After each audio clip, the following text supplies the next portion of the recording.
एक शांत गांव के किनारे पहाड़ियों के बीच एक ऐसा जंगल था जो सबसे अलग था। इस जंगल के पेड़ एक अजीब सुनहरी रोशनी से झिलमिलाते थे। लोग इसे फुसफुसाते जंगल कहते थे। इस जंगल के बारे में कई कहानियां और अफवाहें थीं। कुछ लोग पेड़ों से गूंजने वाली अजीब आवाजों के बारे में बताते थे। दूसरों ने इसके अंदर रहने वाले जादुई जीवों के किस्से सुनाए। फुसफुसाते जंगल में कोई भी बहुत अंदर जाने की हिम्मत नहीं करता था। वे दूर से ही इसकी सुंदरता निहारना पसंद करते थे। यह जंगल बहुत पुराना था। इसके पेड़ टेढ़ी मेढ़ी उंगलियों की तरह आकाश की ओर बढ़ते थे। वे सदियों से खड़े थे, बदलते मौसम और समय बीतने के खामोश गवाह। गांव वालों का मानना था कि जंगल में रहस्य छिपे हैं जो एक पेड़ से दूसरे पेड़ तक फुसफुसाते हैं। उनका कहना था कि ये फुसफुसाते जंगल की आत्माओं की आवाजें हैं जो इस मुग्ध जगह के रक्षक हैं। लेकिन ये तो बस कहानियां थीं जो बच्चों को डराने और उन्हें जंगल से दूर रखने के लिए कही जाती थी। क्या वे नहीं थी? गांव के बुजुर्ग सुनहरी रोशनी के बारे में एक कहानी बताते थे। वे कहते थे कि बहुत समय पहले एक दयालु आत्मा स्वर्ग से उतरी थी। यह आत्मा जंगल की सुंदरता से आकर्षित हुई और उसने इसे अपना घर बनाने का फैसला किया। जैसे ही वह पेड़ों के बीच चली, उसकी सुनहरी रोशनी ने उनके पत्तों को छू लिया। पेड़ उसकी उपस्थिति के लिए आभारी थे। उन्होंने उसकी रोशनी को सोख लिया। तब से वे झिलमिला रहे हैं। कहानी में आगे बताया गया है कि वह आत्मा पेड़ों से बात कर सकती थी। वह उनकी खामोश भाषा समझ सकती थी।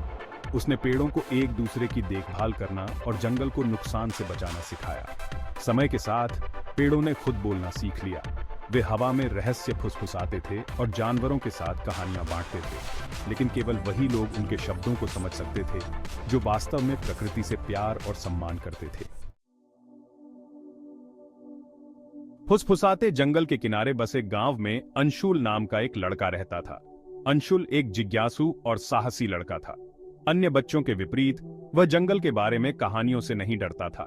वह इसके रहस्य की ओर आकर्षित था। किंवदंतियों के पीछे के सच को उजागर करने के लिए उत्सुक था। वह अपना दिन पास के खेतों और नालों की खोजबीन में बिताता था। हमेशा दूर के पेड़ों पर नजर रखता था। एक धूप वाली दोपहर एक भागती हुई पतंग का पीछा करते हुए अंशुल खुद को जंगल के किनारे पाता है। वह पहले कभी इतने करीब नहीं आया था। पेड़ उसे याद आने की तुलना में अधिक लंबे लग रहे थे। उनके पत्ते हवा में फुसफुसाहट की तरह सरसराहट कर रहे थे। कहानियों को याद करते हुए वह एक पल के लिए झिझका, लेकिन उसकी उत्सुकता उस पर हावी हो गई। एक गहरी सांस लेते हुए अंशुल दहलीज पार करके फुसफुसाते जंगल में चला गया।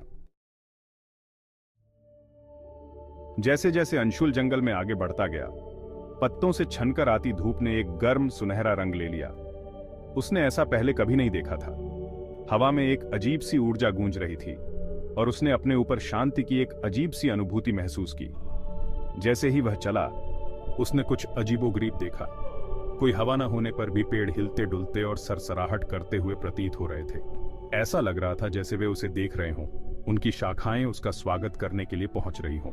अचानक उसने एक आवाज सुनी, अरे नमस्ते छोटे बच्चे। आवाज फुसफुसाई। ऐसा लग रहा था जैसे उसके सामने वाले पेड़ से आ रही हो।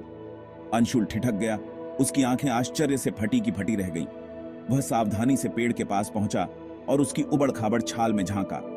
उसने एक चेहरा उभरते हुए देखा जो लकड़ी की गांठों और रेखाओं से बना था।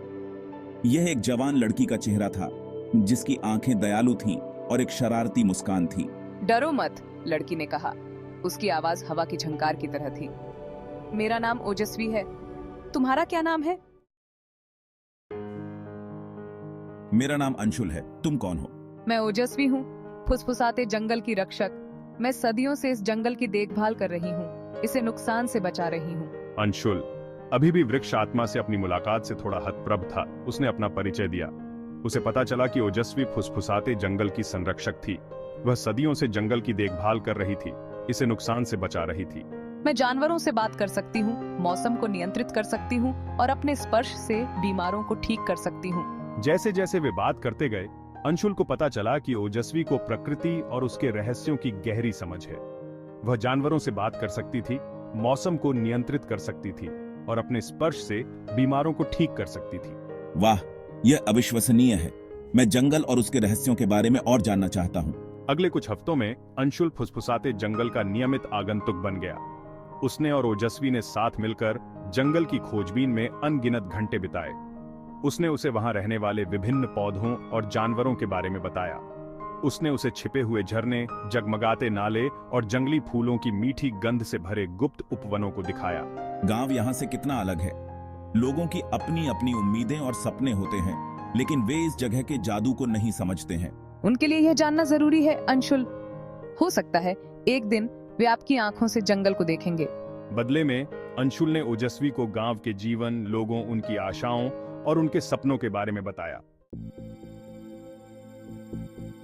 एक दिन अंशुल भारी मन से फुसफुसाते जंगल में पहुंचा। ओजस्वी, गांव वाले जंगल के एक हिस्से को काटने की योजना बना रहे हैं। उन्हें नए घर बनाने और बाजार में बेचने के लिए लकड़ी की जरूरत है। ओजस्वी ने धैर्य से उसकी बात सुनी। उसका चेहरा गंभीर था।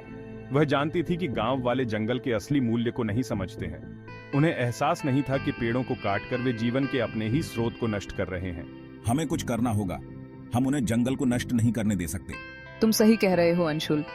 जंगल खतरे में है और हमें इसकी रक्षा करनी होगी, लेकिन हम इसे अकेले नहीं कर सकते। हमें गांव वालों को समझाना होगा। उसने अंशुल को देखा। उसकी आंखों में एक अजीब सी रोशनी थी। मुझे लगता है कि यह समय है जब मैंने तुम्हें प्रकृति की भाषा सिखाई। अंशुल जानता था कि यह एक नई यात्रा की शुरुआत थी, जिसमें साहस, बुद्धि और जंगल के साथ गहरे संबंध की आवश्यकता होगी। भाग 7, प्रकृति की भाषा। ओजस्वी ने अगले ही दिन अंशुल का प्रशिक्षण शुरू कर दिया। उसने समझाया कि सबसे ऊंचे पेड़ों से लेकर सबसे छोटे कीड़ों तक सभी जीवित चीजें आपस में जुड़ी हुई हैं। वे एक दूसरे के साथ एक ऐसी भाषा में संवाद करते थे जो शब्दों से परे थी। ये ऊर्जा, भावनाओं और साझा अनुभवों की भाषा थी। अपनी आंखें बंद करो अंशुल। अपने आसपास के जंगल को महसूस करो। इसके दिल की धड़कन को सुनो। इसकी ऊर्जा में सांस लो। उसने अपनी उंगली से अंशुल के माथे को छुआ और उसने अपने अंदर ऊर्जा का एक झोंका महसूस किया। यह बिजली के झटके जैसा था, लेकिन दर्द देने के बजाय इसने उसे शांति और स्पष्टता की भावना से भर दिया। मैं पत्तों की सरसराहट, पक्षियों की चहचहाहट, धारा की कोमल आवाज सुन सकता हूँ। मैं नम मिट्टी, चीड़ की सुइयों की गंध, जंगली फूलों की मिठास को सूंघ सकता हूँ। अंशुल ने वैसा ही किया जैसा उसे बताया गया था। उसने अपनी आंखें बंद कर लीं और अपनी इंद्रियों पर ध्यान केंद्रित किया। भाग 8, जंगल की रक्षा। दिन हफ्तों में बदलते गए और अंशुल ने अपनी नई क्षमताओं का सम्मान किया। उसने हवा की फुसफुसाहट, पत्तों की सरसराहट और पक्षियों के गीतों को समझना सीख लिया। वह पेड़ों से होकर गुजरती जीवन शक्ति को महसूस कर सकता था, जो उन सभी को ऊर्जा के एक जाल में जोड़ती थी। मैं पेड़ों से होकर गुजरती जीवन शक्ति को महसूस कर सकता हूँ, जो उन सभी को ऊर्जा के एक जाल में जोड़ती है। क्या हो रहा है? ये तो अविश्वसनीय है। नरेटर। अंत में वह दिन आ गया जब गांव वाले फुसफुसाते जंगल के किनारे पहुंचे। उनकी कुल्हाड़ियां धूप में चमक रही थीं। अंशुल उनके सामने खड़ा था। उसका छोटा सा शरीर एक अजीब सी शक्ति बिखेर रहा था। उसने अपनी आंखें बंद कर लीं और अपनी इच्छा शक्ति पर ध्यान केंद्रित किया। अपने माध्यम से जंगल की ऊर्जा को प्रवाहित किया। उसके चारों ओर के पेड़ हिल गए और कराह उठे। उनकी शाखाएं ऐसी फैली जैसे उसे नुकसान से बचाना चाहती हों। गांव वाले अपने रास्ते में ही रुक गए। उनके चेहरे पर डर और विस्मय छा गया। उन्होंने ऐसा पहले कभी नहीं देखा था। गांव वाले विस्मय में थे। वे लड़के और जंगल के बीच के शक्तिशाली संबंध को समझने में असमर्थ थे। भाग 9, एक वादा निभाया। अंशुल ने जंगल की शक्ति से अपनी आवाज बुलंद करते हुए ग्रामीणों से बात की। आपको जंगल के महत्व को समझना चाहिए। यह हमें स्वच्छ हवा, ताजा पानी और उपजाऊ जमीन प्रदान करता है। जंगल को नष्ट करके हम अपने ही भविष्य को नष्ट करते हैं। जैसे ही उसने बात की, ग्रामीणों को समझ में आने लगा। उन्होंने चारों ओर विशाल पेड़ों, जगमगाते नालों और हरी भरी वनस्पतियों को देखा और उन्हें उसके शब्दों में सच्चाई का एहसास हुआ। उन पर शर्म और पछतावा छा गया। हमें एहसास नहीं था हम कितने अंधे थे। गांव का मुखिया आगे बढ़ा। उसका सिर झुका हुआ था। हमें माफ कर दो युवा अंशुल। हम अपनी ही जरूरतों से अंधे हो गए थे। हमें एहसास नहीं था कि हम कितना नुकसान पहुंचाने वाले हैं। हम अपनी जरूरतों को पूरा करने के लिए कोई और रास्ता खोजने का वादा करते हैं, ऐसा रास्ता जिसमें जंगल को नुकसान न पहुंचे। और इसलिए गांव वाले फुसफुसाते जंगल को अछूता छोड़कर वापस चले गए। जैसे ही वे अपने घरों को लौटे, वे अपने साथ प्रकृति के प्रति एक नया सम्मान और उस जंगल की रक्षा करने का वादा लेकर गए जो हमेशा उनका घर रहा था। भाग 10, सद्भाव और आशा। उस दिन से ग्रामीण फुसफुसाते जंगल के साथ सद्भाव में रहने लगे। उन्होंने जंगल से केवल उतना ही लेना सीखा जितनी उन्हें जरूरत थी, और उन्होंने बदले में पेड़ लगाकर, नालों की सफाई करके और जानवरों की रक्षा करके वापस लौट आया। हम हमेशा जंगल की रक्षा करेंगे ओजस्वी, यह हमारा घर है और हमारा भविष्य है। अंशुल ओजस्वी से मिलने जाता रहा, कहानियां और हंसी साझा करता रहा। वह पूरे गांव में वन फुसफुसाते हुए प्रकृति और मनुष्य दोनों के रक्षक के रूप में जाने गए। फुसफुसाते जंगल उनकी देखभाल में फले फूले। इसके सुनहरे पत्ते पहले से कहीं ज्यादा चमकीले चमक रहे थे, जो मानवता और प्रकृति के बीच स्थायी बंधन का प्रमाण थे। जंगल आभारी है अंशुल, साथ मिलकर हमने सद्भाव और आशा का भविष्य बनाया है। और इस तरह अंशुल और फुसफुसाते जंगल की कहानी एक किंवदंती बन गई, जो प्राकृतिक दुनिया के लिए एकता और सम्मान की शक्ति की याद दिलाती है।